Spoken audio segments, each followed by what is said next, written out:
Good morning, good afternoon, good evening at saan ka man panig ng mundo. Welcome mga ka-Unify sa ating Unified Radio TV. Your radio, our radio, Unified Radio TV. So mga ka-Unified na naka-tune in sa atin ngayon, pakishare lang po yung link natin para mas marami tayong maabot ng mga ating mga kababayan kung nasaan man sila ng panig ng mundo. So shout out din po natin yung mga dealers natin sa Luzon, Visayas at Mindanao. Kamusta po kayo lahat? Today po is Saturday, September 19, Saturday. So grabe po, shout out ko din lang po ang ating mga kababayan dyan sa Bicol Region na nagse-celebrate ng kanilang Peña Francia Fiesta ngayong araw na to. So kamusta po kayo diyan? I hope lahat po kayo is safe and happy fiesta po sa inyo lahat, no? Diyan sa lalo na sa Naga City, diyan sa heart of Bicol.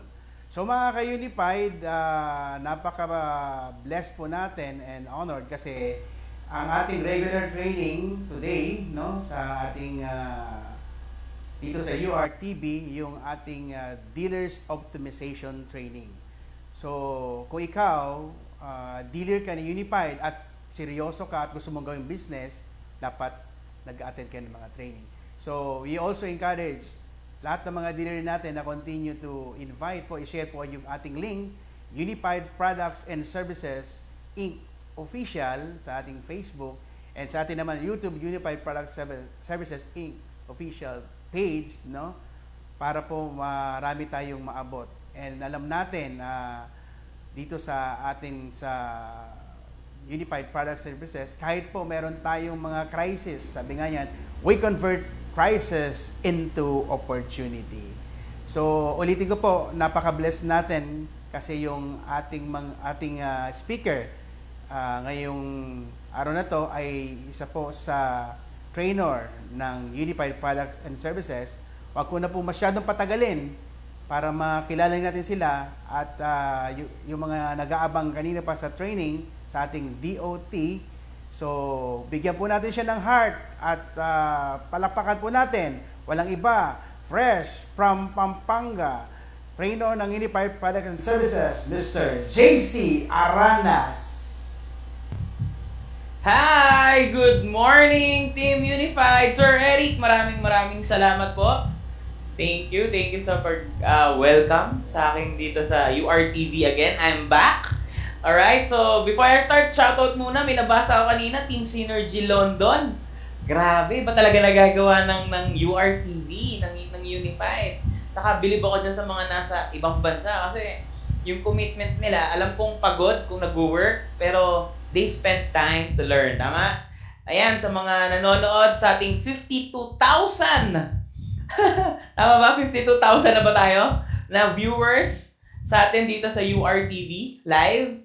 Alright, so anyway, sa mga hindi pa po nakakakilala sa akin, I'm JC Aranas. I'm from Pampanga. Before I was graduate po ako ng electrical engineering. No? So mga kapwa engineer dyan, kaway-kaway naman. Yan, mga, sino ba yung mga engineering dyan? May mga nanonood ba mga engineering dyan? Yan. Alright, so before I was into business, lalo na sa Unified, I was formerly a sales manager and operations manager po ng isang company. Alright, so kung alam niyo yung buhay ng isang manager, sabi nga nila wala namang money, puro lang jer. Tama ba? Sino ba nakaka-relate dyan? Alright, hello Ma'am Cirila Pagdato. Ay, hello po Ma'am. Parang kagabi lang nagkakausap tayo Ma'am Cirila. Ayan, kanina nakakapag-like pa ako dun sa mga comments niyo. Ngayon, hindi na. Dami na eh. Sunod-sunod na eh. Ayan, so, ngayon, ano po bang meron sa training natin? And as Sir Eric said, this is the DOT. So, ano po ba yung DOT?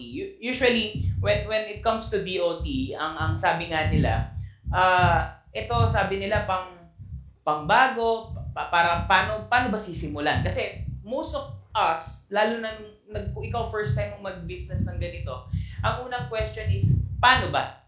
Tama? Paano ba gagawin yung business? Paano ba makukuha yung resulta na gusto mo? And good news, this is the training na tamang-tama para sa inyo. Because this training actually hindi lang siya pambago eh.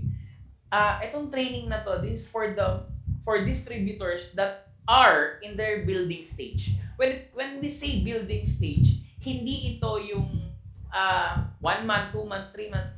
Kasi yung training na meron sa DOT, yung mga topics natin dito, yung mga pag-uusapan natin, ma-apply mo siya kahit mag 1 year, 2 years, 3 years. Kahit tanungin niyo po yung mga grad uplines, and even yung matatagal na sa business, applicable na applicable pa rin. That's why kahit pansinin niyo yung mga top income earners, they also attend this kind of training. Why? To refresh and para ma-master nila. Kasi sabi nga, if you want to become a good, dahil apply sila, gusto nila magturo, if you want to become a good teacher, you have to first to become a good student. Tama? So, ang maganda po dyan, binibigay na lahat ng URTV, ng Unified, ng management, yung mga trainings na kailangan natin para makuha natin yung result na gusto natin. Alright? Pero I'm sure, sigurado po ako, na lalo na yung mga bago, meron kayo dyan nararamdaman na lahat naman tayo naramdaman natin eh. Lalo na pag bago ka, I'm sure lahat tayo, nandyan pa rin yung sense ng doubt. Yung nagdududa ka, totoo ba talaga? Pwede ba talaga ako yung... It's normal. Tama? Lalo na, tinan mo guys, kung titingnan nyo po, nasa new normal tayo. Dati ang mga training na ganito, kung papansinin nyo, face-to-face tayo dati. Seminar, nag-seminar tayo, nag-orientation tayo, pumunta tayo ng office, meron tayong venue. Tama? Pero ngayon, it's online. Tama? So, very accessible na siya. Tama? So, nag-a-adjust tayo. And sa mga adjustment, merong duda, merong takot. Baka hindi ko magawa, baka hindi ko kayanin, hindi ako techie, paano ko ba gagawin yan? And kung marirecall nyo, nung bago ka tayo sa business, ganun din yung naramdaman mo. Hindi ako sanay mag-business, matagal ako sa employment, wala akong idea sa business. Kung titingnan mo, it's very similar. Kasi bakit? In everything we do, lalo na pag first time or bago mo siya gagawin, mararamdaman mo yung duda, takot. It's very normal. Kasi sabi nga, kahit nga pagtawid mo lang sa kalsada, pag hindi ka sanay tumawid, meron akong kaibigan, hindi ko na siya papangalanan, pero isa sa mga malalapit kong kaibigan, college na kami, hindi siya marunong tumawid sa kalsada. Never niya naranasan tumawid ng kalsada na walang kasama. Kasi yung takot niya, yung duda niya baka masagasaan siya, ang laki-laki ng takot niya. Ewan ko kung may nakaka-experience nung gano'n. Meron bang gano'n dito? Yung hirap na hirap tumawid sa kalsada. Pero nung ilang beses ko siya sinamahan, tinulungan namin siya, yung mga kabarkada namin, lagi namin siya sinasamahan. Napansin na lang namin, nauna na siya. Kasi bakit? Dahil paulit-ulit ginagawa, dahil nakasanayan na niya. Tama, dahil nakasanayan na niya, hindi na siya natatakot. Dahil alam niya, wala namang mangyayari. Basta tumingin ka sa kaliwa, tumingin ka sa kanan, hindi ka masasagasaan. Tama? Kahit naman tayo sa mga subdivision natin, sa mga barangay, pansinin nyo guys, pag nakakita ka ng aso, ang una mong maisip, baka kagatin ako nito. Tutuloy ko pa ba yung pagbili ng suka? Sabihin ko kay nanay, okay na, pwede na. Tama? Kasi bakit? Takot ka kasi ang alam mo, yung aso, nakakatakot kasi baka mangagat. Pero kung titingnan mo guys, yun yung fear na naipasok sa utak natin dahil sa mga nangyari na hindi magaganda. And sa business natin, alam natin na hindi siya madali, pero hindi naman siya mahirap kung alam mo eh. Tama? Kaya may mga trainings na ganito. That's why you have to keep on attending trainings. Because yung fear, yung doubt, nandyan yan kapag hindi mo alam ang gagawin. Bakit ko nasabi? Guys, ito mo sino dito yung naka-experience, wag na lang natin, wag na kayong umamin, wag na kayong mag-chat dyan sa comment. Imaginein mo, kung nare-recall mo pa yung first time, yung first kiss mo. Oy, ikaw baka wag mo na imaginein masyado. Yung first kiss lang, hanggang doon lang sa first kiss. Kasi imaginein mo, yung first kiss mo, yung maglalapit na yung mukha nyo. Di ba yung maglalapit na yung mukha nyo, hindi mo alam kung kakaliwa ka ba, kakanan ka. Tama? Tama ba? Ikaw ba yung lalapit? Siya ba yung lalapit? Pipikit ka ba? Kasi bakit? Hindi ka marunong eh. Hindi ka sanay. Nakakatakot. Dati pa nga, naalala ko na may nagkwento sa akin nun. Nung bata pa kami sabi, baka mabuntis ako pag hinalikan ako. Sabi ko, si Raulo ba to? Paano ka mabubuntis? Halik lang yun. Pero pansinin mo, kasi dati yung mga kapanahunan dati ng mga lolo't lola natin, bawal talaga kasi pag ganun, pananagutan ka. Tama ba? Tama? So, kung titingnan mo mabuti, nung sa simpleng halik lang, takot na takot ka. Tama? Pero, eto na, nung nakaisa ka, hindi ka pumayag na hindi makadalawa. Tama? Tama? Kasi bakit? Naramdaman mo, ay, ang sarap pala. Ang ganun pala yung feeling. Tama? Ang saya pala ng feeling. So, inulit-ulit mo. Tama? Kasi bakit? Kapag alam mo yung resulta, pag alam mo yung pwedeng mangyari, alam mo yung pwedeng mong maramdaman na saya, gagawin ulit-ulitin mo Hindi ka na matatakot. Tama? Kahit sa aso, noong una takot ka. Nung nilapitan ka ng nilapitan, nung naglalaro kayo ng aso, masaya pala kalaro ang aso. Tama ba? So, ganun ka-importante na how to overcome fear and doubt. Keep on doing it. Kasi masasanay at masasanay ka rin. Wala pa po akong nakita.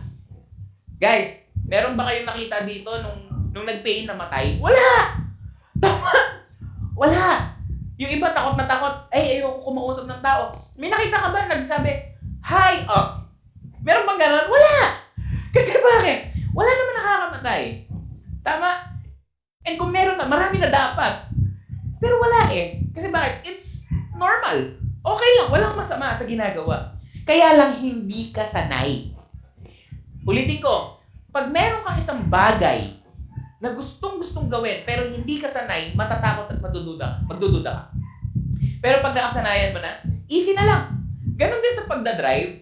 Pansinin niyo yung student driver, yung sa kalsada, di ba may nakalagay, student driver. Di ba yung mga student driver, ang bagal ng takbo. Kasi bakit? Takot sila, baka makasagasa, baka mabangga sila.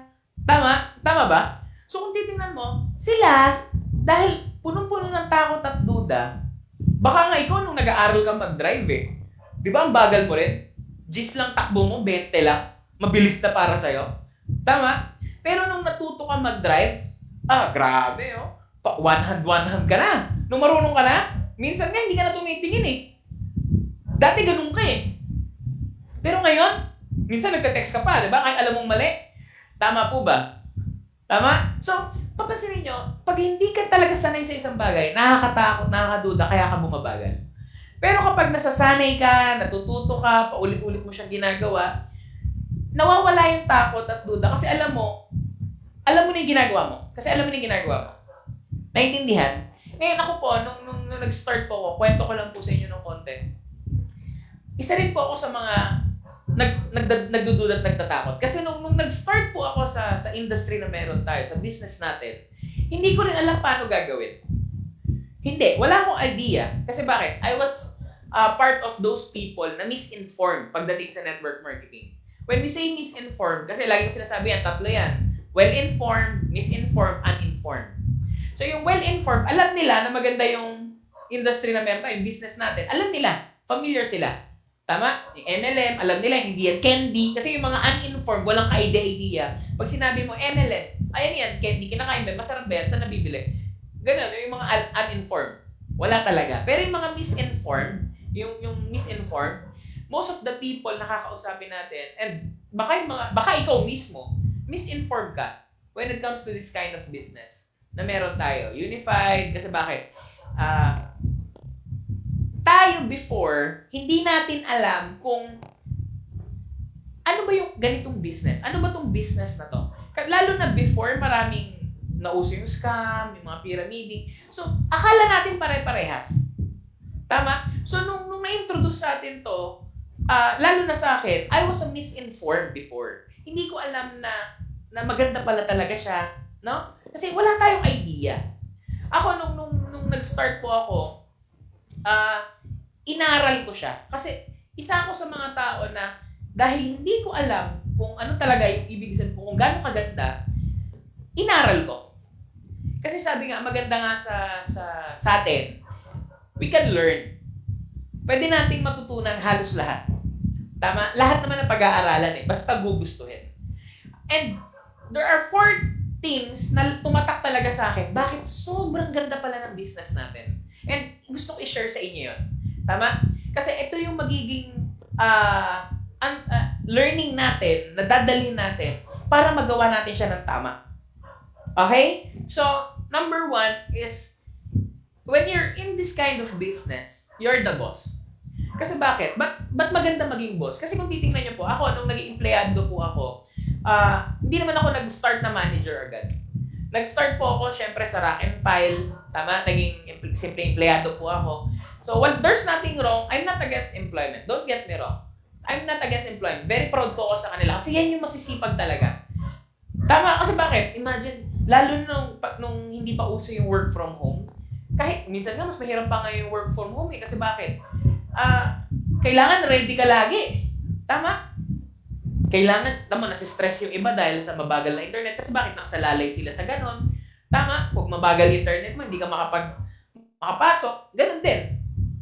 Ang maganda kasi, nung na-realize ko kasi before, when you're an employee, yung income mo is active income. When you say active income, no work, no pay. Tama? Pag sinabing no work, no pay, i-type nyo nga yung mga 70,000 viewers natin dyan, type nyo, active income, no work, no pay. Alright? So, pag sinabing no work, no pay, pag hindi ka pumasok, wala kang kikitain. Kaya pansinin nyo, kahit umuulan, pasok ka ng pasok. Kasi bakit? Wala kang sasahurin. Wala kang kakainin. Walang kakainin yung pamilya mo. Tama? So, yun yung ibig sabihin ng no work, no pay. Kaya napakasipag ng mga nagtatrabaho. Kasi bakit? Kahit siksikan sa pagkukommute, tama? Kahit alam mong puyat ka na pagod ka na, papasok ka pa rin eh. Kasi bakit? For that income na gusto natin.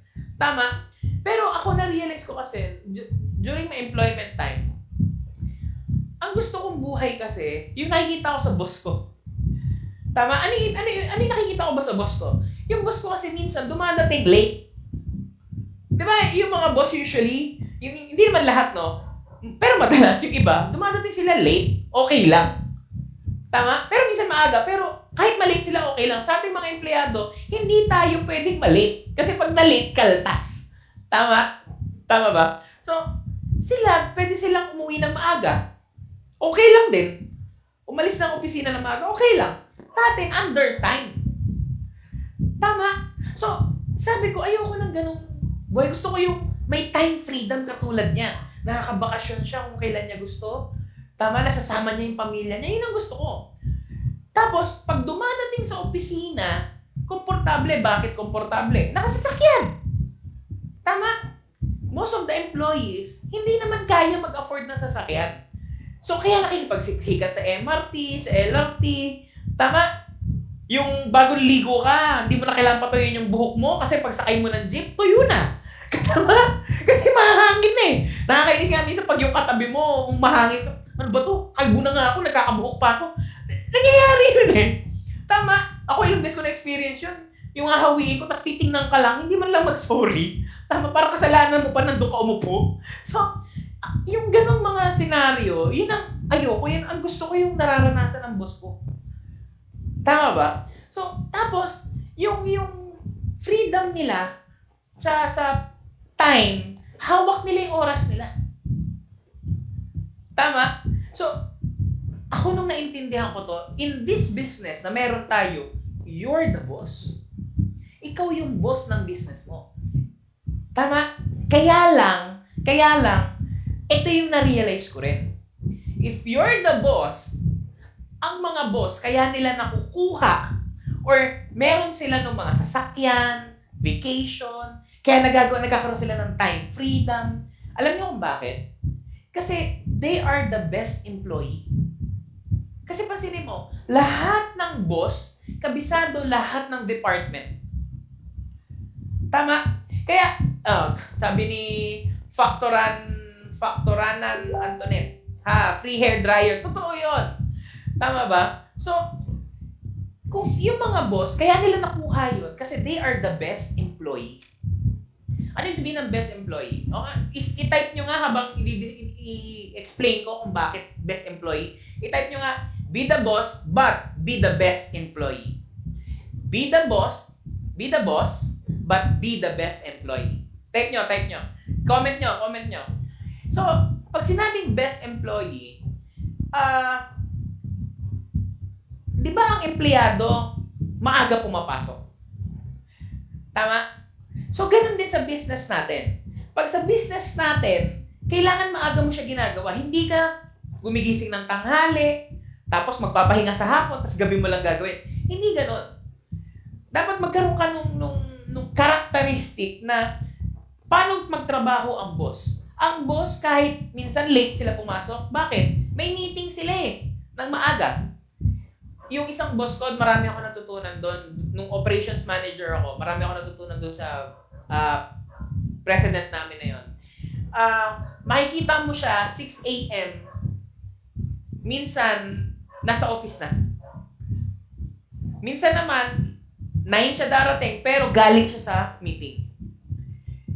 Yung work attitude niya na yon, hindi niya pinapalagpas yung oras na wala siyang ginagawa. So, lagi siyang productive. Ngayon, kung tatanungin yung sarili mo, ikaw ba, dahil ikaw yung boss ng business mo, are you productive enough? Tama ba? So, are you productive enough? Nagagamit mo ba yung oras mo ng tama? Kasi ang boss, nagagamit niya yung oras niya ng tama. Kaya siya nagkakaroon ng time freedom kasi yung mga kailangan niya tapusin, natatapos niya agad. Yung mga goal niya, tinatapos niya agad. And kung papansinin nyo, ang boss, kabisado niya lahat. Operations, accounting, tama? Sales, kabisado ng boss. Ngayon, ang tanong, ikaw ba, bilang boss ng unified business mo, kabisado mo ang lahat? Kabisado mo ba yung services? Kabisado mo ba yung products? Kabisado mo ba yung marketing plan? Tama? Kabisado mo ba yung mga schedule? Yung mga activities? Marunong ka na bang mag-talk? So kung hindi pa, yan yung sisimulan mo. Kaya you have to keep on attending trainings. Kasi every time you attend this kind of training, na-master mo siya. Paulit-ulit. Tama? Wala akong nakita na bata, tinuruan magsalita, isang beses na tinuruan, magaling na magsalita. Wala. Di ba yung mga professional speakers nga, meron pa yung, yung mga Toastmasters, meron pa yan, nag-aaral pa sila ulit ng speak, ng language. Kasi bakit? They have to master their craft. Alright? So okay lang ba? I-comment nyo, master your business. Master your business. Alright? So, ulitin ko, if you are the boss of your unified business, be the boss, but be the best employee. Alright? Thumbs up ka nga kayo dyan kung may mga natututunan ko. Are you learning, guys? Thumbs up. Alright? So, yun yung number 1. Ikaw yung boss ng business mo. And kung ano yung pwede mong makuha ng mga boss, yun din yung pwede mong makuha. And number 2, meron tayong tinatawag na big money versus small money. Big money versus small money. Ano yun? Sa labas, yung mga boss, yung mga may-ari ng mga negosyong malalaki, yung mga negosyo na yun, kaya nila nabibili yung mga bahay na gusto nila, yung sasakyan na gusto nila. Kaya nila nabibili yun kasi meron silang malaking income. Tama? Kung may malaki silang income, magkano kaya yung nilabas nilang puhunan para magawa yung business na yun? Kung meron kayong idea, most of the businesses, guys, ito na lang, huwag na tayong lumayo. Imagine alimbawa na lang meron kang stall, o yung may mga, alimbawa, ayoko magbanggit ng kung anong binibenta, basta may food cart, alimbawa. Magpagawa ka pa lang ng food cart, 15 to 20,000. Yung magandang food cart, kasi pangit naman kung, diba, hindi maganda yung food cart, hindi presentable, kailangan presentable. Kung maggagawa ka nun, 15-20,000, tas permits, gagastos ka, tama? Hindi naman pwedeng illegal, kailangan legal, so gagastos ka ng permit. Tama? Gagastos ka ng kuryente, magbabayad ka ng tao, babayad ka ng pwesto. Ang pwesto, 6 months yan. 3 months advance, 3 months deposit, tama ba? So, tapos bibili ka pa ng stocks na ibebenta mo. Di ba? So, ibig sabihin, mahina na yung gagastos ka ng 200,000 para kumita ng ano. Tingnan nyo guys, ang kikitain mo lang naman doon, yung binibenta mo. Tama? Hindi ka naman kikita sa kuryenteng binayaran mo. Hindi ka naman kikita doon sa food cart kasi hindi naman food cart yung binibenta mo. Hindi ka naman kikita doon sa taong binabayaran mo. Hindi. Binabayaran mo sila. Expenses yon. Ang kikitain mo lang yung produktong binibenta mo. Tama? So kung meron ka 50,000 worth na product na pinapaikot doon sa business na meron ka, ang kikitain mo lang doon siguro mga 10 to 20,000. Swerte ka pag 20,000. Imagine, maglalabas ka ng 200,000. Minimum. Tama? Minimum 200,000 para magtayo ng negosyo. Tapos ang kikitain mo, 10,000 per month. Parang lugi. Tama? Yun yung ibig sabihin. Big money, big capital, pero small lang yung income. Tama? Yung malalaking mga negosyante, naglalabas ng milyon para lang kumita ng maganda. Tama ba? Pero ikaw, sa business natin, magkano lang yung global package? Only 15,000. Tapos magkano nga yung pwedeng kitain? Comment nyo nga ilang milyon ang pwede mong kitain sa isang account ng Unified. For only 15,000. Magkano yung pwede mong kitain? You can earn as much as 2.7 million. Baliktad! Sa labas, kailangan mo maglabas ng milyon para kumita ng libo. Sa atin, 15,000, pwede kang kumita ng 2.7. Ngayon, kung titingnan mo, anong mas okay?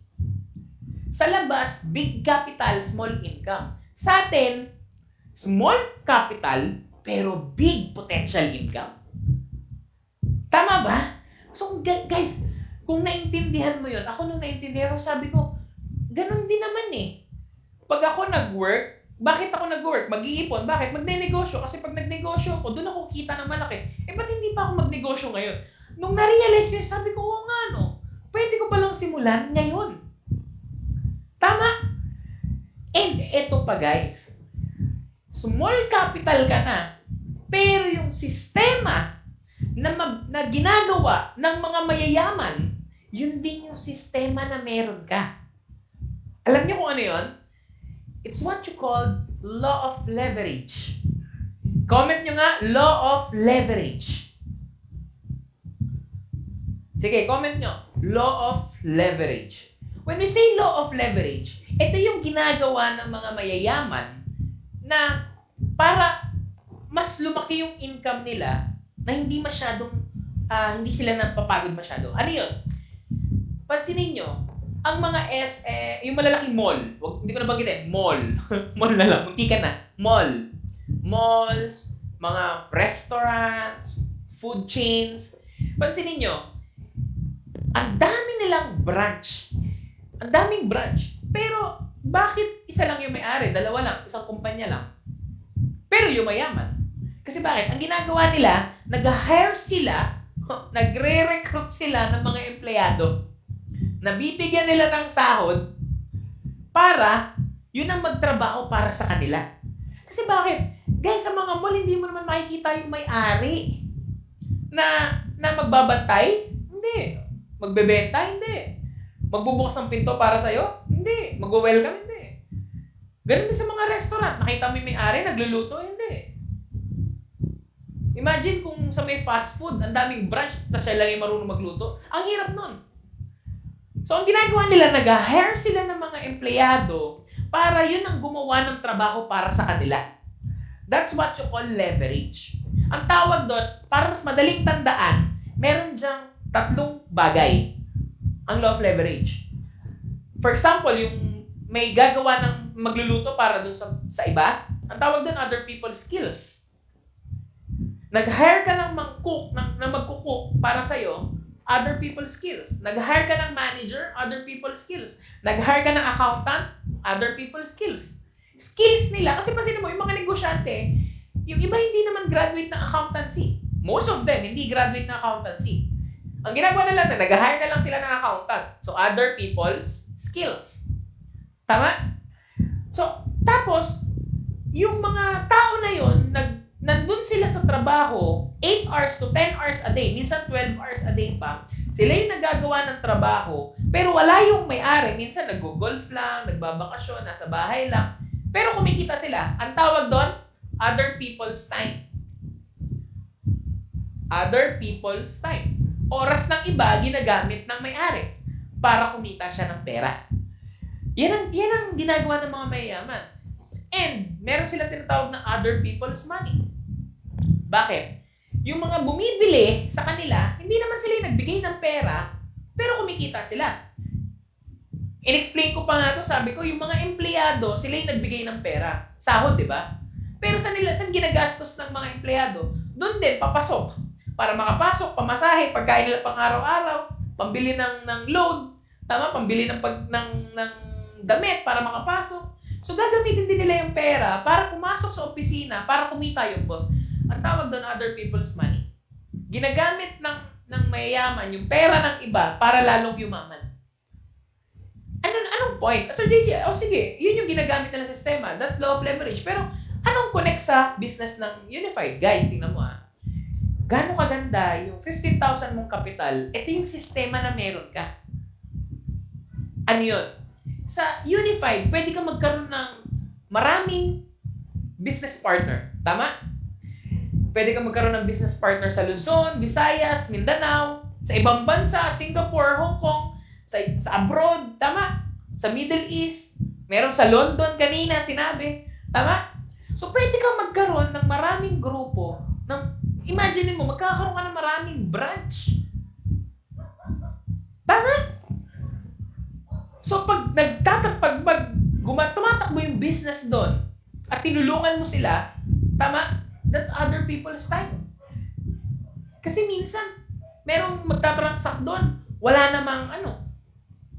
ka naman. Pero kikita ka, that's other people's time.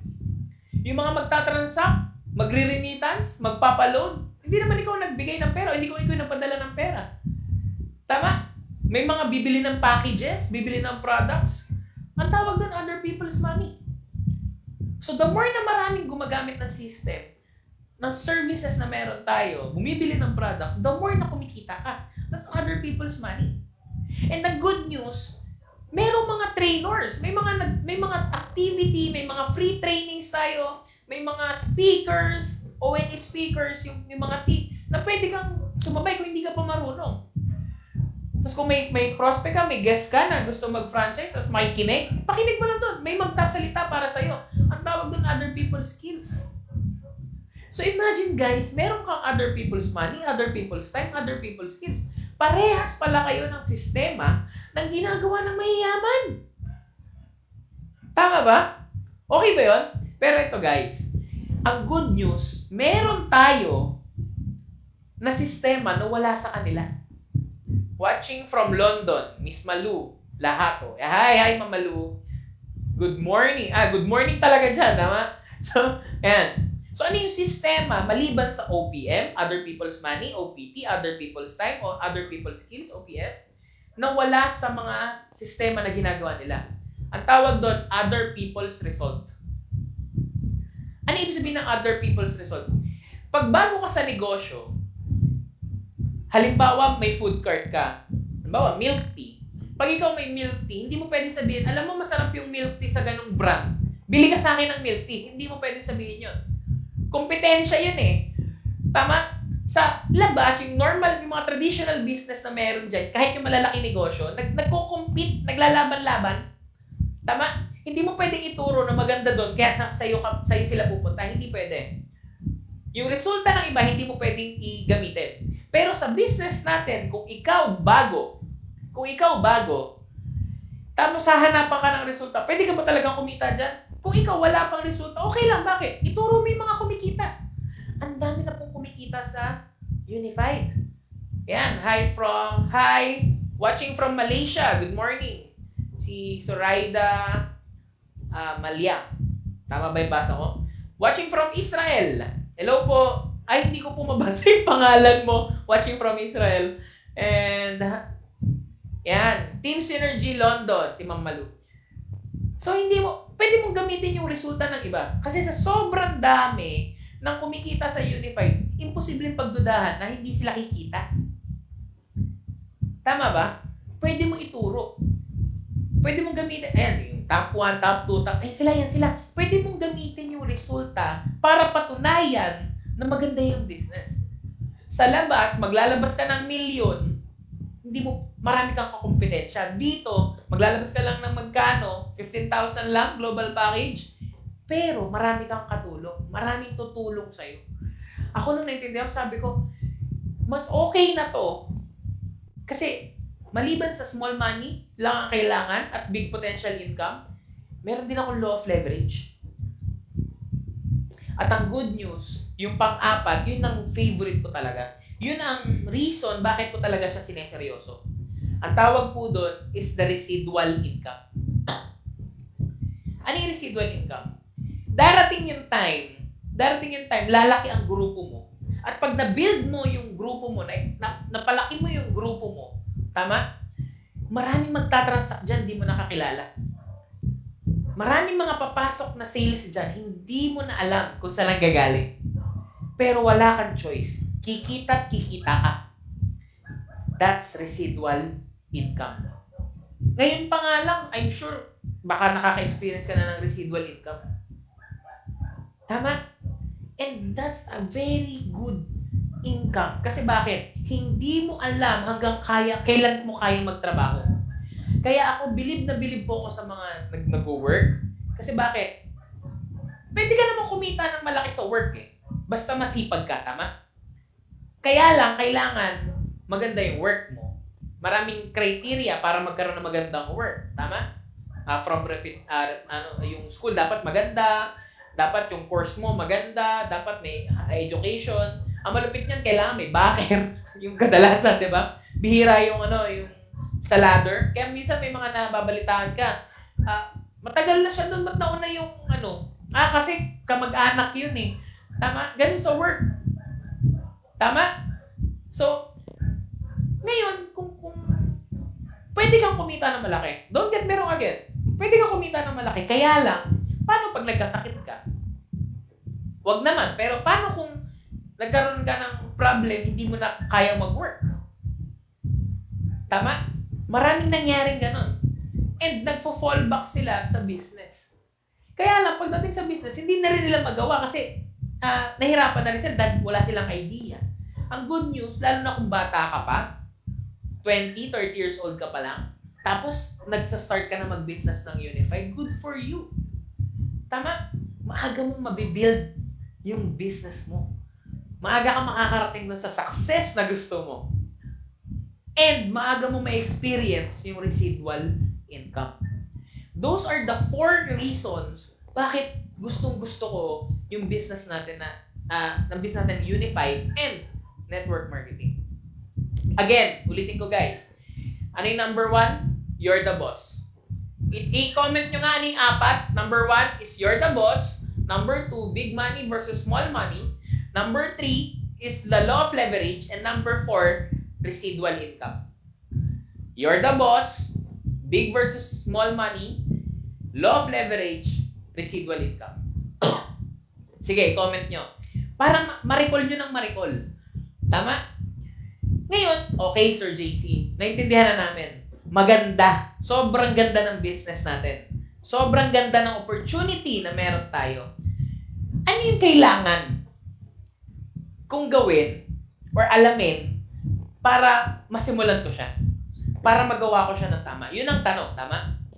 And kahit sino pong apply ng tanongin mo, ang unang sasabihin, kahit mga trainer, ang unang sasabihin, ano ba yung reason mo?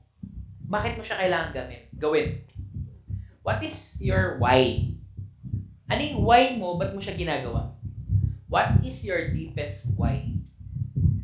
Kasi yung iba, kaya nila gustong kumita, bumili lang ng cellphone. Ngayon, bumili ng cellphone, nakabili na, tapos na. Guys, remember, ang pwede mong kitain ng potential income is millions. Tama? Kung millions yan, hindi ba maganda yung, kung marirecall mo nung bata ka, guys, sila nyo nung bata tayo, pag pinag-drawing ka, pag tinanong ka, anong gusto mong bahay? Gusto mong malaki, kasi yun yung nakikita mo sa TV eh. Mansion, tama? Yung mga sasakyan, Ferrari, Tama? Kahit hindi mo alam yung Ferrari, ganun pala kamahal. Ferrari. Tama? BMW. Tama? Ano gusto mo travel? Travel around the world. Tapos, habang tumatanda, pag nag-high school, nag-college, basta may bahay, pwede na. Kahit second hand na sasakyan, pwede na. Kahit sa local travel na lang, pwede na. Makapasyal lang, tama? Yung savings, 100,000, pwede na, tama? Tapos nung nag-work, pansinin mo, minsan nakakalimutan na nga natin eh. May kaibigan nga ako, dati, pag nag-uusap kami, nung nag-aaral kami, ang gusto niya sasakyan talaga, brand new, ganyan, branded. Nung nagtrabaho kami, gusto niya motor na lang eh. Nagdahilan pa, sabi, para iwas sa traffic pare. Pero wala lang talaga, hindi kasya yung sahod para makabili ng gusto. So, ibig sabihin, pinagkakasya niya yung pangarap niya dun sa income na meron siya. Kaya minsan, pag merong opportunity, ang gusto na lang, material things. Pero nakakalimutan natin, bakit ba nung bata tayo, matataas yung pangarap natin? Para sa family. Tama? Para magkaroon ng komportabling buhay. So, yun yung alamin mo. Kasi bakit? Parang ganito po. Meron po ako nabasang story. Share ko po sa inyo. Sa isang book. Nung panahon ng mga gera, di ba meron dyan mga nahuhuli prisoners of war? POW kung tawagin. And then yung mga prisoners of war na yon, ang ginagawa doon, pinapahirapan, tinotorture talaga, hanggang umamin sa mga intelligence na pwede nilang malaman para matalo nila yung kalaban. Tama? Minsan, ginagamit nila para may makuha din silang kapalit sa kalaban. So, pinapahirapan yung mga prisoner. Ngayon, doon sa isang prison camp, kung tawagin, doon kinukulong or doon nakastay yung mga preso. Doon sa prison na yun, pinapahirapan sila to the point na minsan wala silang makain. Kaya lang, nagtataka yung mga bantay, yung mga gwardya. Bakit ganon? Tinanggalan na natin sila ng maganda, maayos na tulugan. Tinanggalan na natin sila ng masarap na pagkain. Halos di na nga sila kumakain eh. Tapos, binibilad natin sila sa araw. Bakit ganon? Buhay na buhay pa rin sila, hindi sila sumusuko. So nakaisip yung chief ng mga gwardiya, sabi nila, alam ko na. Kasi alam nila, kahit pahirapan natin sila, hindi natin sila pwedeng patayin. Or alam nila na may pupuntahan pa rin sila. Yung paghihirap nila, may pupuntahan. Alam nila yon. So ang gawin natin ganito. Ibigay natin ulit, pakainin natin ng maayos, patulugin natin ng maayos, huwag natin pahirapan. Ang gawin na lang natin, ang pinagawa sa kanila ganito. Doon sa labas, may malaking lupa. Ang ginagawa, pinaghuhukay sila, nilalagay sa kabila. Sa kabilang side. Tapos, pag nagawa nila yon, pinapabalik din. So, nagtaka yung mga preso. Sabi, bakit ganun? Bakit ganun ang pinagawa sa atin? Anong purpose? Anong purpose ng pahirap? Hindi naman tayo nahihirapan, pero anong purpose itong ginagawa natin? Tapos kinabukasan, ganun ulit. Hukay, lalagay sa kabila, kasi babalik. Hanggang after 1 week, nagtaka yung mga preso, may namamatay. Tapos after 1 month, ang dami nang namamatay. Samantalang nung pinapahirapan sila, hindi namamatay. So ngayon, nalaman nila na kaya pala namamatay yung mga preso kasi nawalan sila ng purpose sa buhay nila. Walang sense kasi yung ginagawa nila eh. Kasi bakit? Lalagay mo dito, hukay mo, lalagay mo doon, babalik mo lang. Samantalang kung pinapahirapan sila, alam nila na may silbi sila. Na yung purpose nila, nasa serve nila. Anong point? Ang point ng story is, minsan, lalo na mga Pilipino, sanay tayo na kapag nahihirapan, okay lang eh. Tama? Alam natin na may purpose or may reason bakit ginagawa natin or ba't nararanasan natin. Ngayon, pag wala kang purpose, minsan hindi mo magagawa yung potential mo, hindi mo maaabot eh. That's why you need that purpose. Ano bang purpose mo? Bakit mo ginagawa yung business natin? Can you comment? Type nyo nga, Know your purpose. Know your why. Know your purpose. Know your why. And alamin mo yan. Yan yung magiging foundation mo. Kung bakit. Ba't mo gagawin ang isang bagay? And believe me guys, kahit ano pang nakakatakot sa ginagawa or duda or ano mang maging hadlang, pag alam mo yung purpose mo, hindi mo indahin. Katulad ng mga preso. Hindi nila iniinda or hindi sila nahihirapan doon sa mga torture. Kasi bakit? They know their purpose. Alam nila yung why nila, ba't nila ginagawa yun. Know your purpose, know your why. Actually, meron nga akong naalalang kwento. Sige, type nyo lang. Know your purpose, know your why. Habang tinatype nyo yan, merong si Pedro, naglalakad siya sa may pier, tapos nakita niya yung yate. Ngayon, yung yate na yon, ang may-ari, si Don Juan. Yan. Si Don Juan, sobrang yaman. Bilyonaryo talaga. Sobrang yaman niya. Ngayon, nung yung yate, kaya nandun, kasi nagpa-gather si Don Juan, gusto niyang magpa-party. Ngayon, si Pedro, nakita ang daming tao. Uy, may kainan. Punta ako. Pilipino minsan gate crasher. Diba? Pasok siya doon. Kahit hindi siya invited. Pumuslit siya doon. Nakapasok. Ngayon, wala siyang pakialam doon sa mga nagpa-party. Basta siya kain. Bahala kayo. Kain lang siya ng kain. Ang goal niya kasi kumain lang eh. Tama? Ngayon, biglang nagpatawag si Don Juan ng meeting. Sabi ni Don Juan, mga kaibigan, siguro marahil nagtataka kayo bakit ko ginawa itong salo-salo na to. Pero, nandito tayo lahat para pipili ako ng bibigyan ng kalahati ng kayamanan ko. So, nagulat yung lahat. Ngayon, si Pedro, walang pakialam pa rin. Hindi ko alam, hindi ko makita kilala, bahala ka, hindi ko kailangan yan. Ayoko yan, basta ako kakain lang ko dito, masarap, pwede na to. Tama? Yun lang yung goal niya eh. Ngayon, di maraming sino ang worth it? Sabi ni Don Juan. Sino ang gustong kumuha ng kalahati ng kayamanan ko? Siyempre, lahat sila gusto, ako. Di ba parang tayo? Sinong sa imaman? Ako. Di ba? So, nung nagtataasan lang, sabi ni Don Juan, okay. Sige, ang kailangan nyo lang gawin, paunahan. Uy, sabi, gustong-gusto yan. Pero, paunahan dito, sa swimming pool.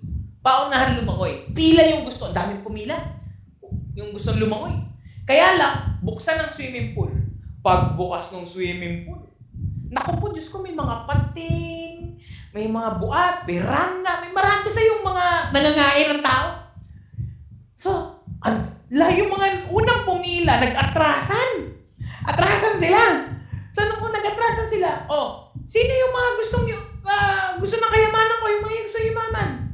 Talo na kayo, paunahan sa akin. Paunahan makatawid. So, walang tumatalon. Sabi niya, sino ang may gusto? Bilisan niyo na. Tapos biglang may tumunog. Pshh! May tumalon. Tapos nagulat sila. Sino yun? Ang tapang nun. Tapos pagtingin nila, lumalangoy. Ang bilis. Tapos nakatawid. Sabi ni Don Juan, wow! Sino yan? Nagulat sila. Hindi nila kilala lahat. Anong pangalan mo, iho? Sabi nung lumalang, wait lang. Pagod siyempre lumangoy eh. So, sabi anong pangalan mo, iho? Napaka-giting mo naman para langoyin ang na to. Anong pangalan mo? Sabi nung lumangoy, Pedro po, Pedro. Si Pedro. Diba, gusto lang niyang kumain. So, Pedro, sabi ni Don Juan, sige, kahit hindi kita kilala, ibibigay ko sa iyo kalahati ng kayamanan ko. Palakpakan yung mga tao. Sabi ni Pedro, ayoko. Sabi, uy, grabe, ayaw ni Pedro. Sabi ni Don Juan, matalino ka. Alam mong mayaman ako. Sige, ibibigay ko sa iyo lahat ng kayamanan ko.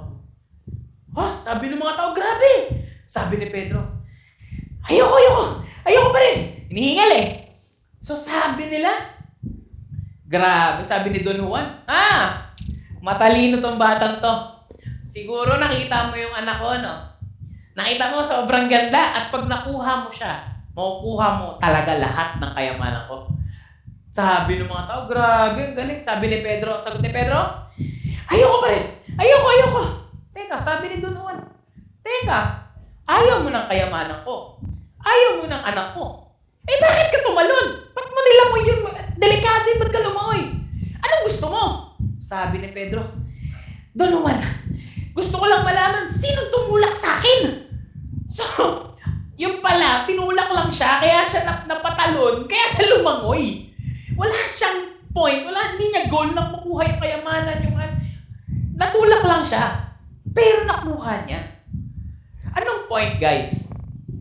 Ang point is, minsan, tayo, kahit nandyan yung opportunity, minsan kailangan ng tulak. Minsan, kailangan magkaroon ka ng purpose na tinutulak mo, Kaya minsan, pansinin nyo yung mga upline, minsan pinupush tayo, okay lang yun. Kasi bakit? That's the push na kailangan. Kasi bakit? Para makuha mo yung goal mo. Para makuha mo yung para sa'yo. Are you learning, guys? So, anong point?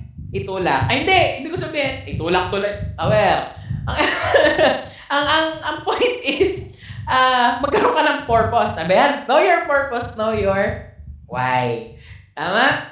So, ngayon, pag alam mo na yung purpose mo, alam mo yung why mo, ano yung kailangan mo matutunan para gumalaw? Kumbaga sa sasakyan, yung purpose at why mo, yan yung gasolina mo para umandar yung sasakyan. Pero ano yung mga kailangan mo matutunan para mapatakbo yung sasakyan? Tama? Guys, ito. Meron tayong konting question and answer. Sa mga 87,000 viewers natin, okay, sa 87,000 viewers natin, magbigay kayo ng mga pangalan. Mabilis lang comment agad kayo Magbigay kayo ng mga pangalan ng mga successful na tao. Yung mayayaman na tao. Bigay kayo ng pangalan. Halimbawa, sila Manny Pacquiao. Yan. Sila Henry C. Yan. Sila, sino pa? Sila Gokong Wei. Sino pa ba? Sila,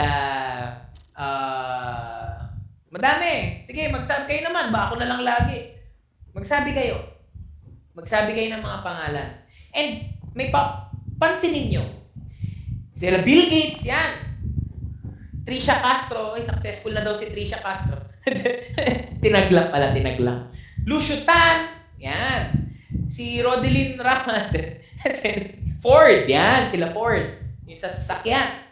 Tama? So, pansinin nyo, yung mga sinasabi nyo, mga successful na tao, si Jack Ma, yes, Manny Villar, yung mga successful na tao na sinasabi nyo, ano yung mga characteristics nila? Ano yung mga characteristics na tingin nyo kaya sila naging successful? Magaling ba sila magbenta? Hindi naman lahat magaling magbenta Bihira Bihira yung magaling magbenta. Ano yung mga characteristics nila? Masipag sila saan? Yung iba dyan, ano yan perseverance, di ba? Yung matyaga. Di ba usually ganun Tama? Yan, Robert Kiyosaki, Ray Kroc. Yan, Sobel de Ayala, Bill Gates. Ano yung mga characteristics nila? Ano yung mga characteristics? Yan. Consistent. Yan, syempre, successful. Manny Pascual talaga. Emmanuel Pascual. Tama, si Pres. Yan. Ano yung mga characteristic nila? Baba, si Pres. Anong characteristic ni Pres?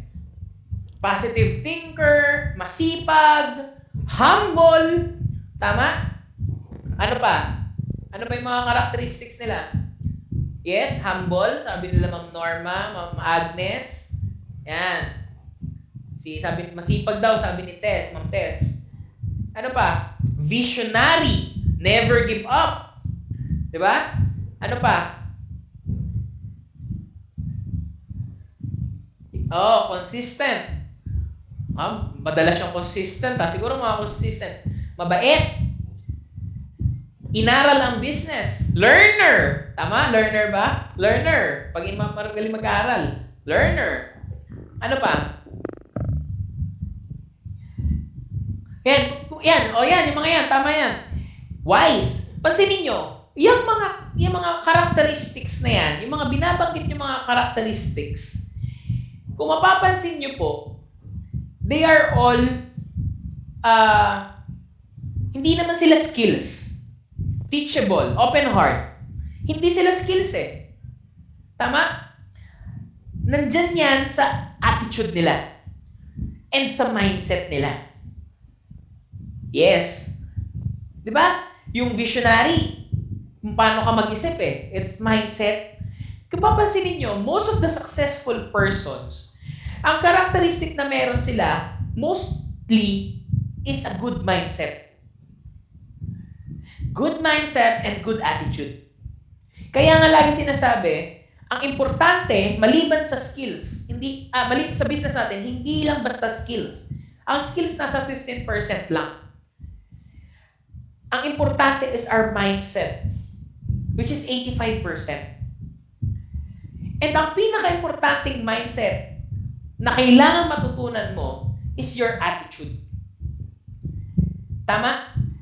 Kasi being a visionary, optimistic, masipag, matalino, it's your attitude. Attitude na matuto. Tama? So, kung papansinin mo, sabi nga ni, Dubuski, all this training, ayan. So, kailangan, kung papansinin nyo, yung attitude natin, ma-master natin, yung tamang attitude, the right attitude. So, para magkaroon kayo ng idea, ano ba yung right attitude na kailangan matutunan? Number 1, the best attitude is the GLLA, or Good Learning and Listening Attitude. Right mindset, right attitude is the good learning. You must have the attitude of good learning and listening attitude. Sabi ko nga pag sinabing good learning and listening, kailangan gusto mo talagang matuto at natututo ka at nakikinig ka.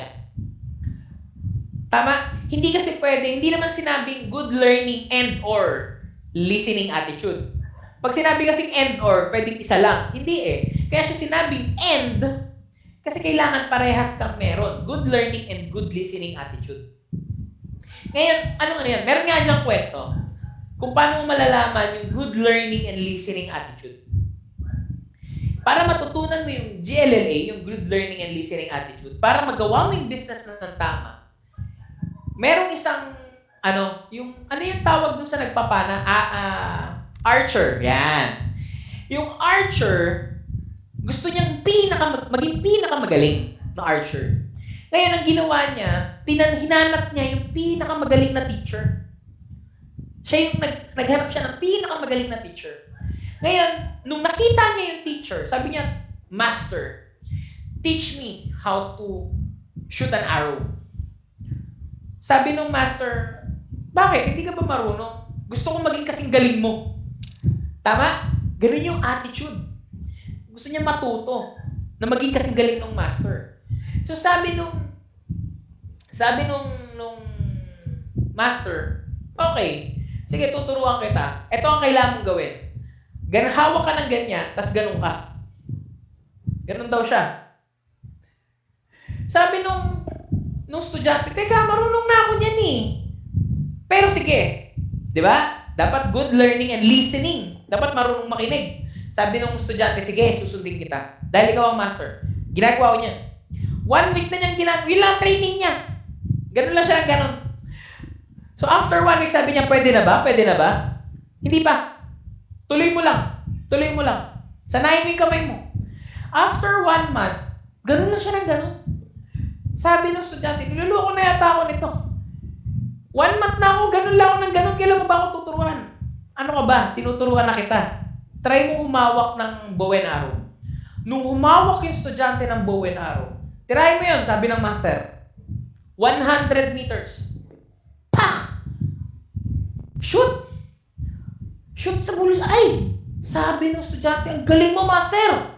Pero hindi pa, turuan mo pa ako. O sige, turuan kita. Tinuruan siya. After 1 month, try mo naman yung apple sa ulo ng tao na yon. Tinira niya. Marunong na.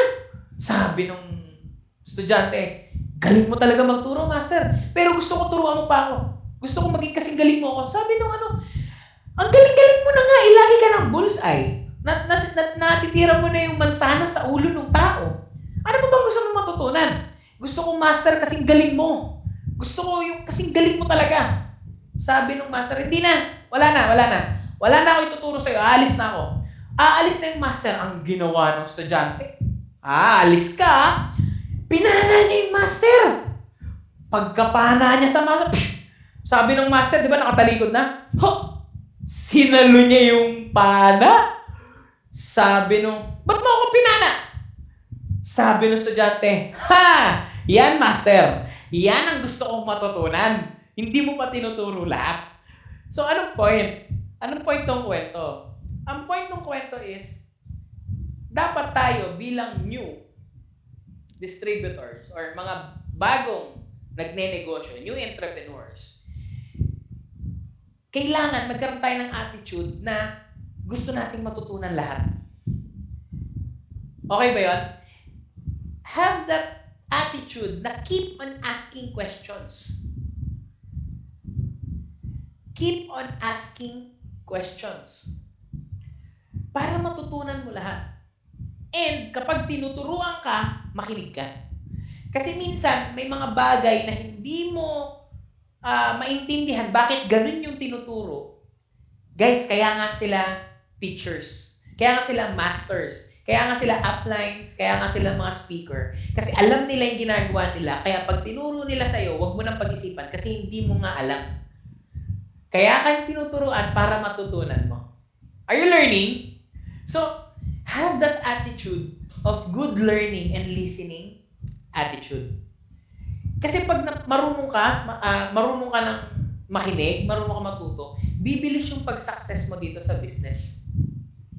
Alright? So, shout out kay Ma'am Lee Respicio Agonoy watching from Singapore, Team Synergy. Alright? So, shout out dyan sa mga teams na nakikinig. Sa ating 90,000 viewers. Alright? Alright? Naintindihan? So, have that attitude. Kasi bakit? For example, nung nag-start po ako sa business, I'm an operations manager. So, may idea ako sa business, kaso corporate world, sa pagtatrabaho. Ang nagtuturo po sa akin nun, nurse, tambay, tricycle driver, maraming iba-iba, pero sabi ko, sila yung may mga result, sila yung mga nakakuha ng success na gusto kong makuha. Tama? Kaya gusto ko makuha din yung resulta nila. Paano yun? Susundin ko sila. Ngayon, ikaw guys, kung gusto mo makuha yung resulta ng mga grant uplines, yung success ni Pressman, sundin mo lang yung sistema na tinuturo. Sundin mo lang yung tinuturo sa'yo na anong kailangan gawin. Kasi guys, wala silang ituturong mali. Lahat yan makakabuti para sa'yo. Basta you're willing to learn. Yan. So, yan. Team Erickson Eagles, shout out.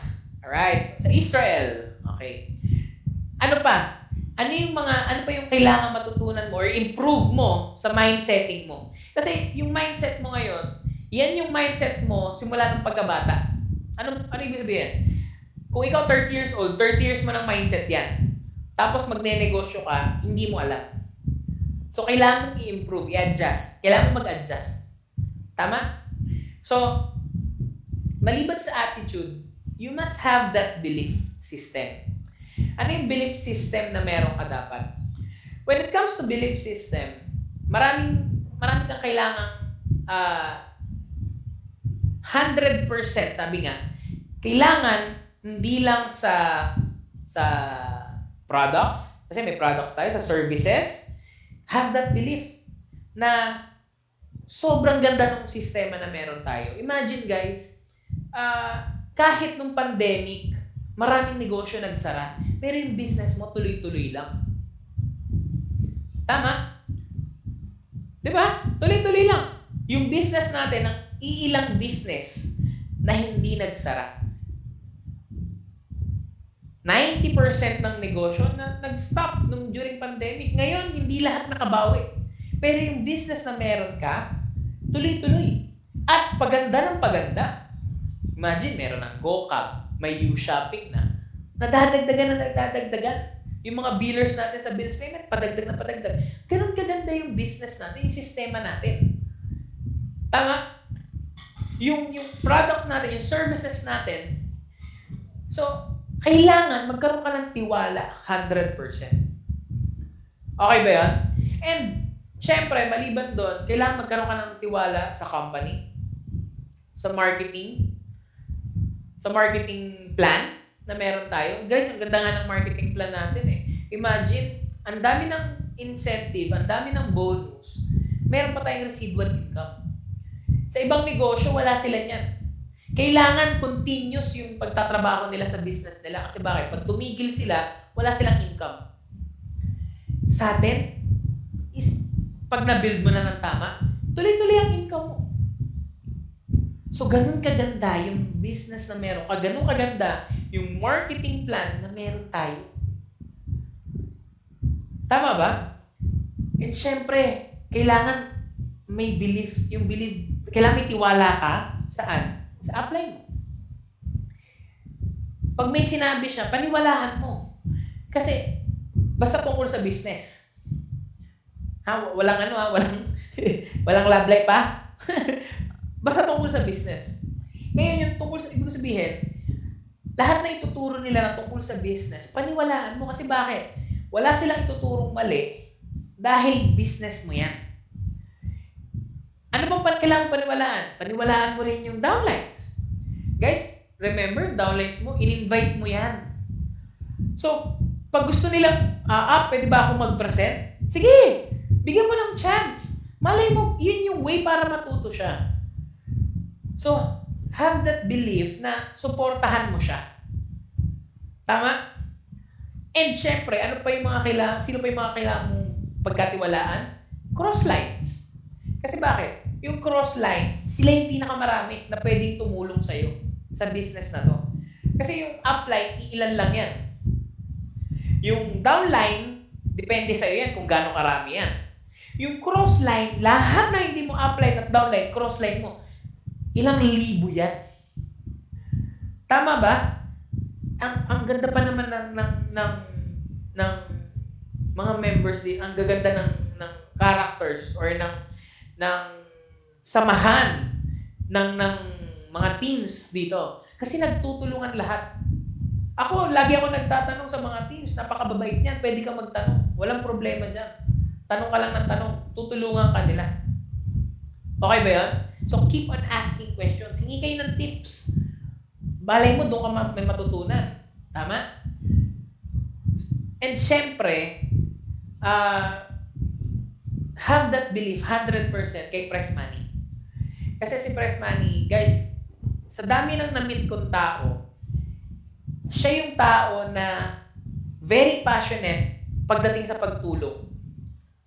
Lalo na sa atin. Actually, hindi lang tayo basta distributor. Tinatrato niya tayo bilang family. And doon ako very proud. So, have that belief system sa kung ano mang pupuntahan natin, nasa mabuting kamay tayo kay Press Money. And syempre,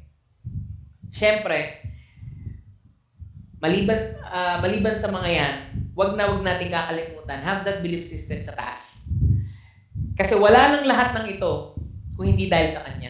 Hindi mo na-meet si Unified kung hindi dahil sa kanya. Tama? Hindi ka i-invite ng sponsor mo. Or hindi ka tuturuan ng upline mo kung hindi dahil sa kanya. And siya yung nagbibigay ng blessing. Tama ba? So have that belief 100%. Okay lang i-comment nyo, belief 100%. Kasi guys, pag hindi 100% ang belief mo sa mga yan, sa mga nabanggit, pag hindi yan 100%, kahit 1% lang ang mawala dyan, may hirapan ka. Kasi dyan papasok yung duda, yung takot. Kasi pag hindi, ang kapalit niyan, yung belief, papasok yung fear and doubt. Sabi nga nila di ba? Pag puno ka ng fear, wala kang tiwala. Pag puno ka ng fear, wala kang fear. Di ba? Wala. Awa. Di ba? So, 100% dapat. Kasi kahit, halimbawa, imagine, guys, tingnan nyo maglagay lang kayo ng bato na maliit sa sapatos, tapos maglakad kayo. Ang sakit tama? Sa una, kaya mo pang maglakad, pero habang tumatagal, nahihirapan ka na hanggang hindi ka na makakalakad. Kasi bakit? Ganun ka laki ang impact ng maliliit na bagay. So, ganun din ang 1% sa belief mo. Kapag meron kang ganyan, kahit konting liit lang na duda, mahirapan ka. Ganun din, ito, lagi ko ina-example to sa mga nakakausap ko. For example, tayo, lahat libre sa aeroplano. Diba? Sasakay tayo. Kaya lang, sasabihin ng piloto, meron pong 1% chance na babagsak po tayo ngayon. Sasakay ka? Hindi ka sasakay eh. Kasi bakit? 1% lang yun na matatakot ka na eh. So that's why, ganun ka-importante ang belief system natin. Belief system natin dapat 100%. Alright? Meron nga dyan kwento eh. Okay ba? Kwento lang ako Merong mountaineer. Isa sa pinakasikat na mountaineer sa mga umaakyat sa mga matataas na bundok, yung kahit may mga snow pa yan, kahit madilim, umaakyat siya, kahit mag-isa. So, ang dami niya nang naakyat. Ngayon, nung umakyat siya, nag-snow. Doon sa taas, may snow. Tapos madilim, tapos lumakas yung snow. Nagkaroon ng aksidente, nadulas siya, nalaglag siya, buti na lang may tali. So, nung nalaglag siya, nakasuspend lang siya, nakabitin lang siya sa bangin. So, hindi niya alam kung anong gagawin kasi, syempre, bangin yun. So, paano ba ako hindi niya na mabuhat yung sarili niya. Kaya, nagdasal na lang siya. Sabi niya, Lord, sana tulungan niyo po ako, marunong ako, nag-training ako para sa mga ganitong sitwasyon, sana magawa ko. Tapos, habang nag-iisip siya, may pumasok sa isip niya, parang bumulong na, putulin mo na lang yung lubid. Natakot siya, syempre. Sabi niya, naku, parang naiisip ko na magpakamatay, putulin ko yung lubid. Tapos sabi niya, hindi ko gagawin, hindi ako magpapakamatay, kaya ko to. Nag-training ako dito. Ganun yung tiwala niya sa sarili niya. Kaya lang, may naririnig talaga siya na, putulin mo na yung lubid. Hindi talaga siya nagtitiwala dun sa naririnig niya. Hindi. Kaya ko to. Tama? Kasi, pati sa sarili niya, tiwala-tiwala siya. Kaya lang, ayaw niya makinig eh. Ngayon, lumipas yung isang gabi, hinahanap na siya ng rescue parties kasi na-report nang nawawala siya. So, nung tumigil na yung malakas na snow, nagkaroon ng rescue party, nakita siya. Ngayon guys, nung nakita siya, gulat na gulat sila. Nagtaka talaga sila. Sabi, bakit ganun? Di ba sikat na mountaineer to? Bakit namatay siya ng ganyan? Alam niyo bakit sila gulat na ganun, guys? Kasi di ba nakabitin siya sa bangin? Yung layo niya, ng pagkabitin niya sa lupa, ganyan lang.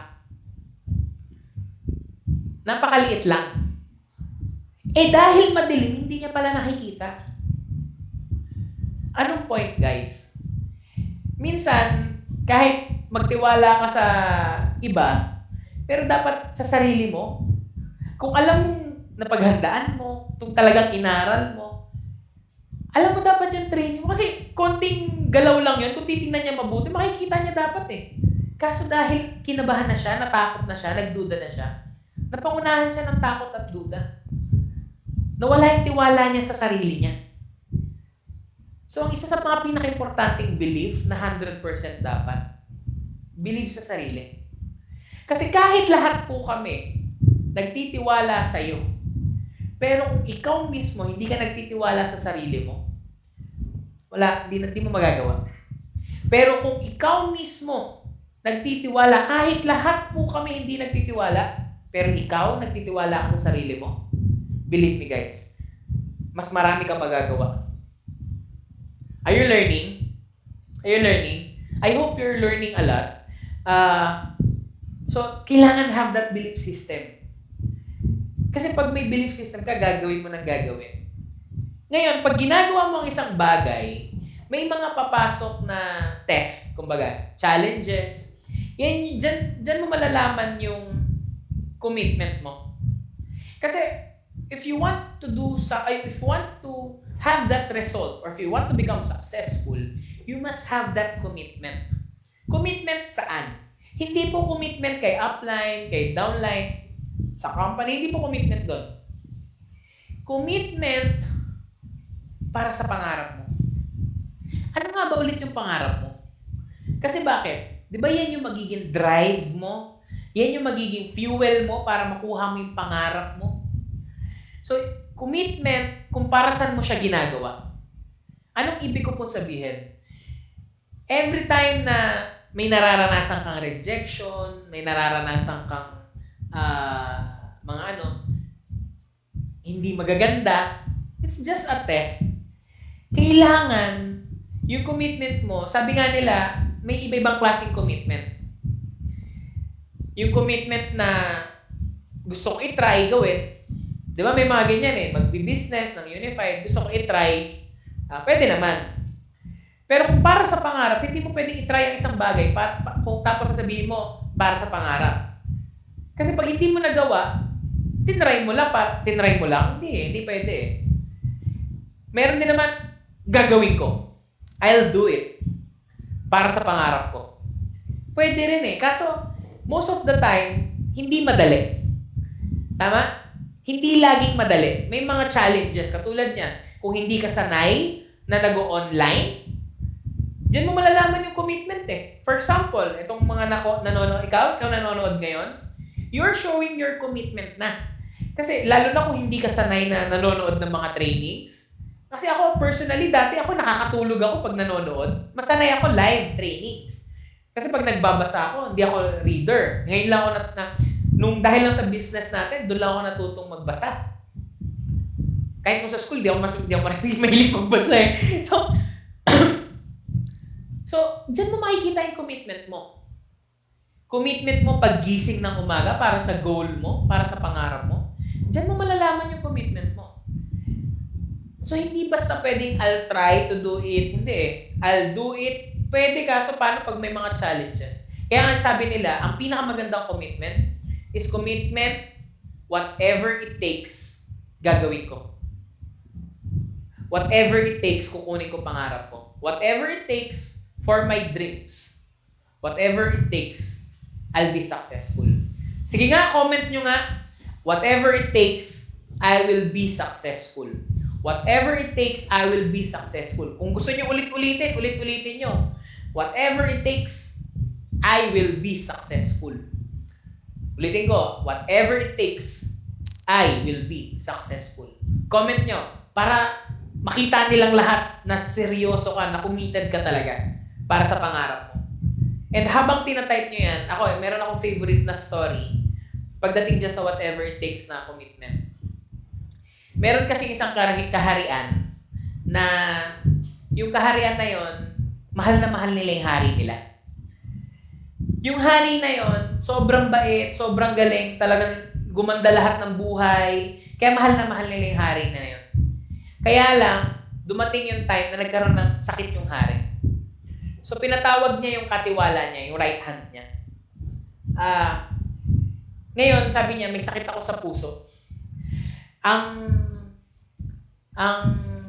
chance lang or ang pwede lang nating gawin para mabuhay ako, kailangan nating palitan yung puso mo. Ngayon, yung puso ko na yon, yung puso na papalit, hindi pwedeng manggaling sa'yo.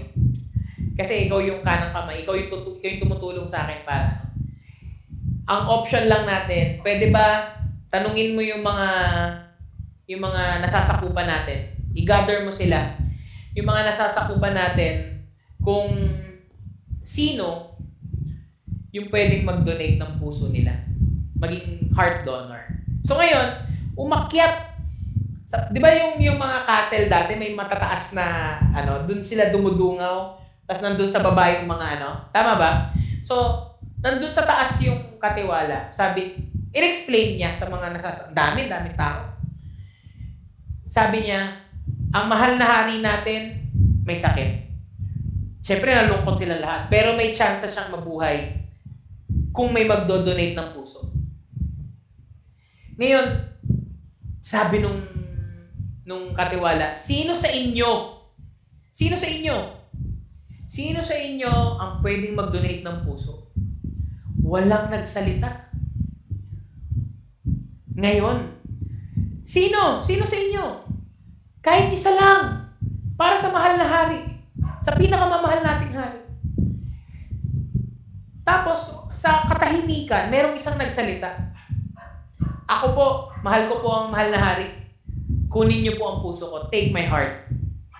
Please, take my heart. Ngayon, nagulat yung mga tao. Kasi bakit? Nung tiningnan nila, hala, bata pa yun ah.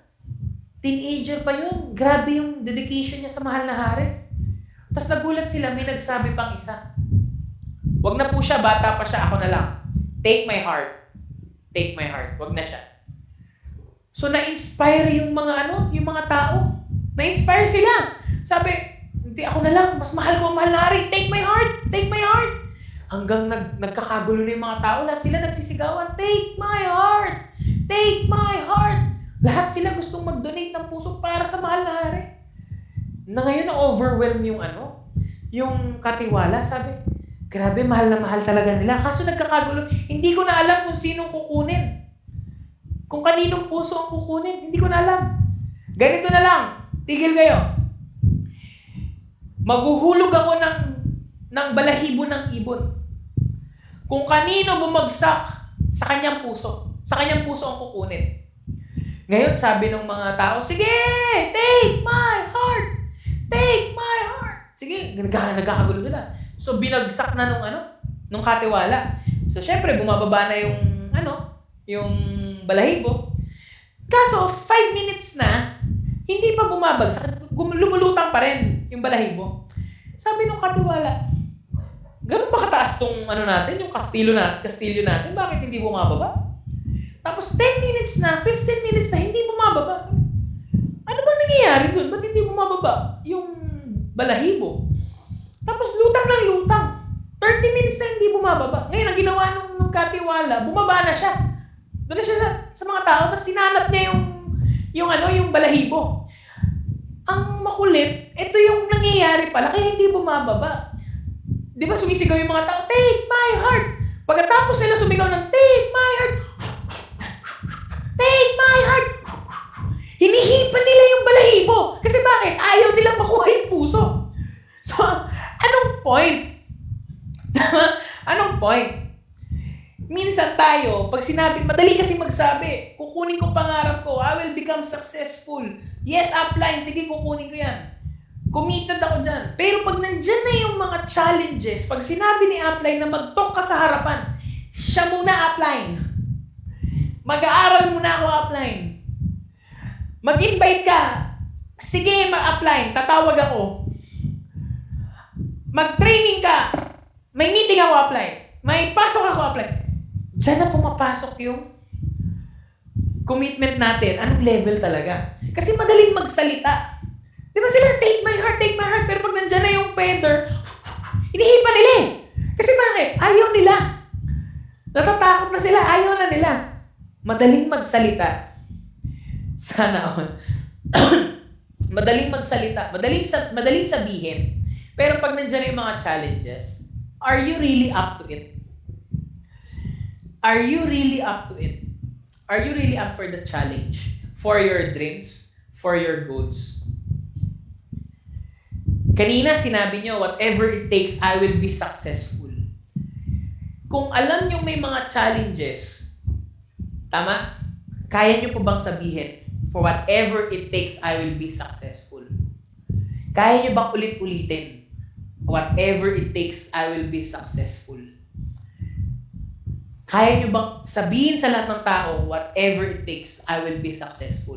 Ang malupit niyan, actually kaya nyo sabihin. Ang tanong, pag nandyan na ba yung mga challenges, masasabi mo pa ba? Are you really committed? Hindi ko po masasagot yan. Kayo po makakasagot niyan. Tama? So I hope na when you say whatever it takes, you will be successful.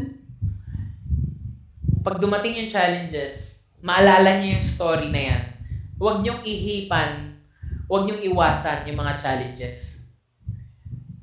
Have that commitment for your dreams, for your family, kung para kanino man yung ginagawa nyo, na kung ano mang mangyari, whatever it takes, I will be successful. Whatever it takes, you will be successful. Kasi guys, let's be honest. In our business, there are discouragements. May mga bagay na hindi inaasahan at malupit minsan kung sino pa yung madalas yung mga nagdi-discourage sa'yo, family mo pa, friends mo, di ba? Ibang mga tao, ibang mga companies na nandyan. Maraming magdi-discourage. Maraming pwedeng mag-discourage sa'yo. Pero, ang lagi mo lang tatandaan, para kanino mo ba talaga siya ginagawa? Is it worth it na pakinggan yung ibang tao? Or mas mahalaga na makuha mo yung success mo, yung dreams mo, para sa mahal mo sa buhay? Tama? Anong mas gusto mo? Yung paniwalaan na lang sila para wala nang usapan? O hindi mo sila pansinin para makuha mo yung goal mo para sa pangarap mo? Discouragements are there. Hindi nawawala. Tama? Kahit nga sa simpleng pagbili lang minsan nadi-discourage ka pa Kahit nga sa pagko-commute, nadi-discourage ka pa Papara ka ng jeep, hindi ka tinigilan, na-discourage, nireject ka na nun Tama? Sasakay ka ng taxi, hindi tumigil, discourage ka na nun, na-reject ka na. Yung rejections nandyan, everyday mo na. May tinawagan ka, hindi sinagot, nire-reject ka na nun. Tama? So, yung rejection, yung discouragement, it's there. Pero ano ba yung pwedeng gawin? Ako meron po akong laging tinuturo. Every time I talk, lalo na discouragement, dahil nandyan lagi, merong simpleng paraan. Sana gawin nyo to. Sana hindi ka lang nanonood. Kasi usually pag tinuturo ko po ito, talagang tumatayo lahat. Talagang kahit nakaupo, ginagawa nila. Kasi ngayon hindi kita nakikita. Pero nakikita mo yung sarili mo. Alam mo sa sarili mo kung committed ka talaga. Gagawin mo tong sasabihin ko. Every time kasi na pinag-uusapan yung discouragement, alam natin na yung discouragements nandyan, yung story na to laging maalala nyo. I hope itong story na to lagi nyo maalala. Ano po yung story na to? Merong isang farmer na may alagang kambing. Ngayon yung kambing, ililipat niya sana ng yung pagkakatali, lilipat niya doon sa lilim. Kaya lang, habang naglalakad, nalaglag po yung kambing sa isang butas. Hindi niya napansin. Ngayon, yung kambing, iyak ng iyak. Iyak siya ng iyak. Iyak ng iyak. So sabi nung farmer, nung may-ari, hindi ko na kayang buhati kasi matanda na So ang gagawin ko na lang, dahil matanda na rin naman yung kambing, wala na rin naman, hindi na rin pwedeng lutuin kasi hindi na siya pwede, may sakit na rin, ilibing ko na lang. Para kahit papano, di ba? So ang ginawa niya, pinapala niya, nilalagay niya ng buhangin. So kada pala niya, umiiyak yung kambing. So akala nung farmer, okay lang, sige, gawin ko na lang. Kaso ang ginagawa nung kambing, every time na may nahuhulog na buhangin sa likod niya, lupa sa likod niya, ginagano niya, ano ba to? Ano ba tong ano na to? Yung sinasabi niya, ano ba yan? Ano ba to? Mga ganun pala siya umiiyak, nagre-reklamo pala siya. Ano ba to? Pero sa kabila ng reklamo niya, napapansin niya, yung nilalaglag niya na lupa, nalalaglag sa paahan niya. So ang ginagawa niya, kada ganun niya, kasi kada iyak niya, naglalaglag lang lupa yung amo niya. So, So, akala naman niya, every time na may maglalagay ng lupa.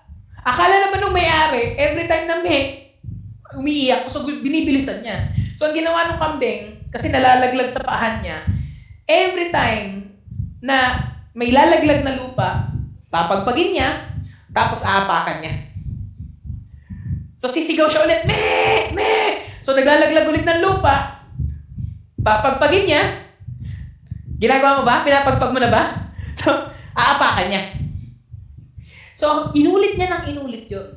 So, ano ang ginagawa ng kambing? Ulit, gawin mo to gawin mo to dyan. Kung nasa ka man, kung nakahiga ka man, nakaupo ka man, nakatayo ka man, every time na mayroong binabato sa'yo, every time na may rejection sa'yo, every time na may discouragement sa'yo, ang gawin mo lang yung ginagawa ng kambing. Shake it off. Okay ba yan? Shake it off, tapos step, step. Every time you shake it off, take another step, papunta sa goal mo.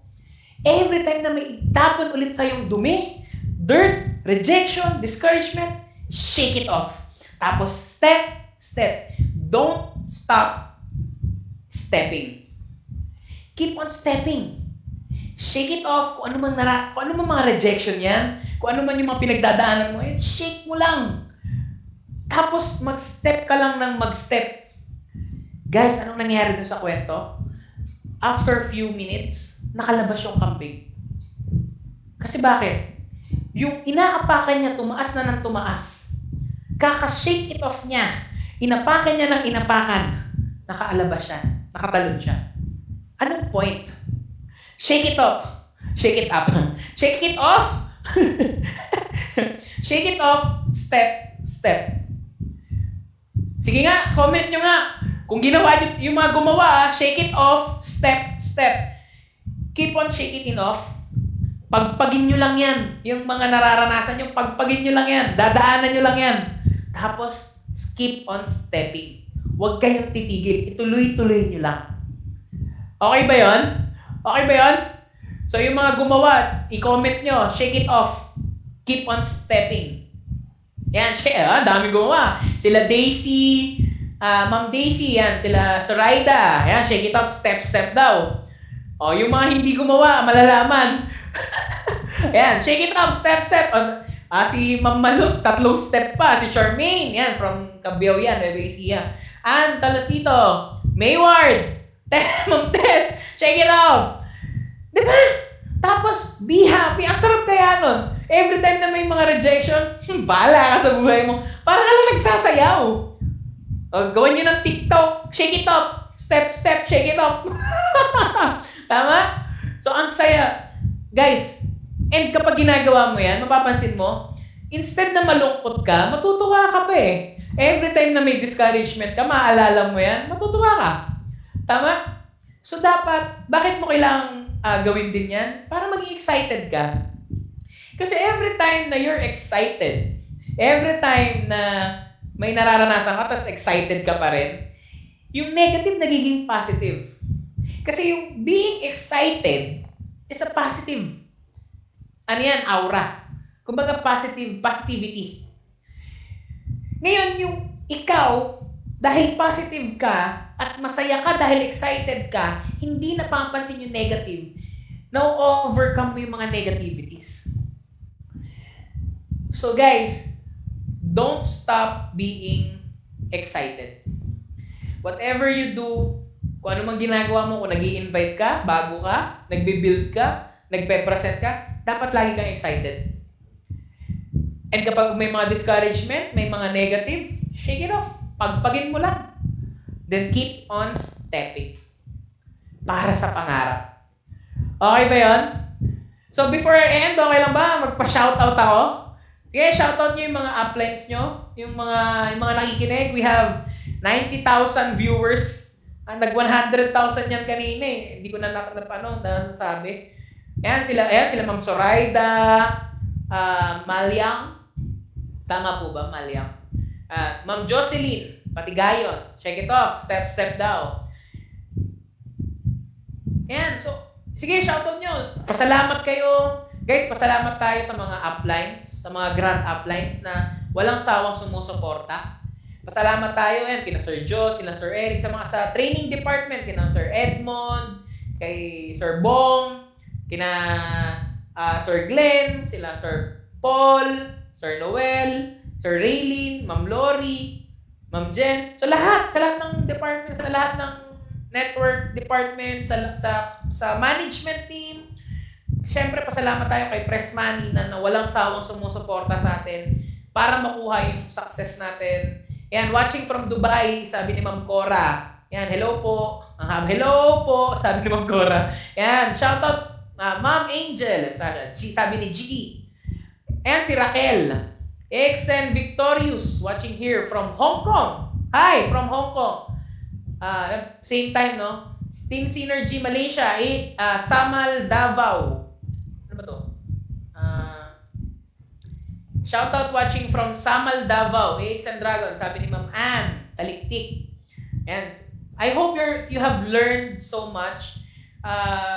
Actually, ako ginaganahan ako. Gusto ko pang mag-talk, mag-train pa. Kaso, we have very limited time. Marami namang, next time. Shoutout kay Absdang and family. Sabi ni Charmaine. Yan, asawa. Coach Bong, shoutout kay Coach Bong daw, sabi ni Charmaine. Watching from Riyadh, KSA. Sabi ni Perlita Parungaw. Yan. Sige. Pasalamat kayo kung kanino nyo gusto magpasalamat. Kasi guys, lahat po tayo dito, we're not just only a team.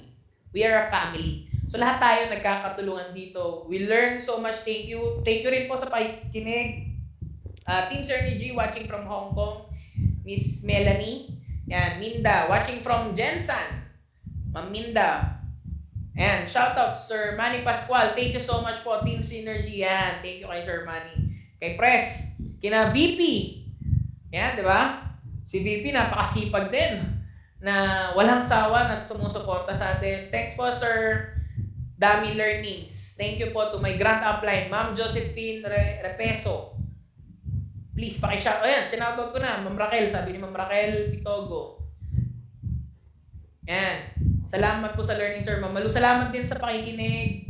Yan, thank you always. Watching from London. Yan, grabe si Mamalu mula sa simula.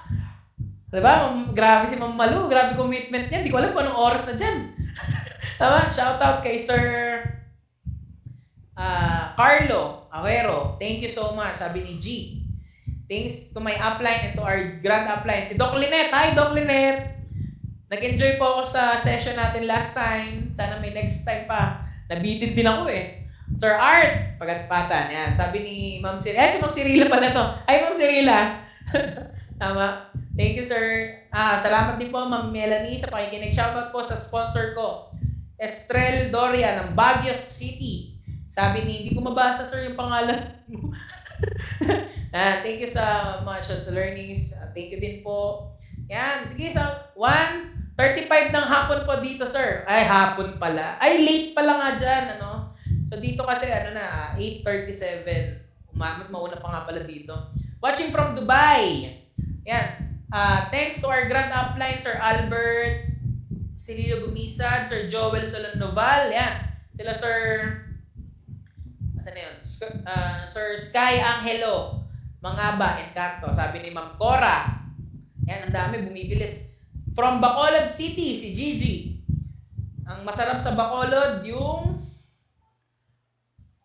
Madaming masarap dyan eh, yung mga sweets.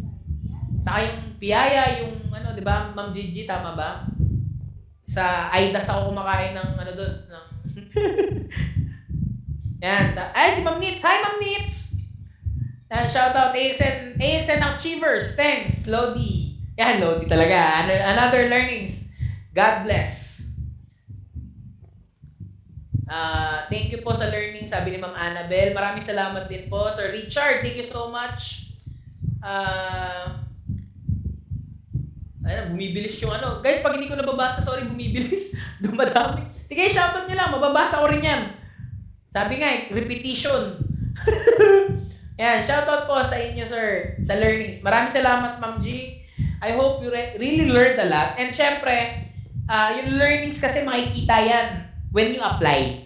So, I hope na yung mga natutunan nyo dito, hindi lang yung mga nakakatuwa. Sabi nga, dapat ini-enjoy natin yung journey natin. So, I hope you enjoy your journey sa pagbibusiness ng Unified and enjoyin nyo hanggang makuha nyo yung goal. Huwag nyong bigyan yung sarili nyo ng 1 month or 2 months. Bigyan nyo yung sarili nyo ng 3 years, 5 years para makuha yung mga goal. Invest your time and effort para matutunan yung business, master your business. Alright? So, before I end, gusto ko lang ulit magpasalamat sa lahat ng nakinig, kina Sir Josh. Alright? And sabi nga ni Walt Disney, tama, kilala niyo si Walt Disney? Siyempre, kilala natin lahat si Walt Disney. Sabi niya, if you can dream it, you can do it. Again, and if you can dream it, you can do it. So maraming salamat po and God bless.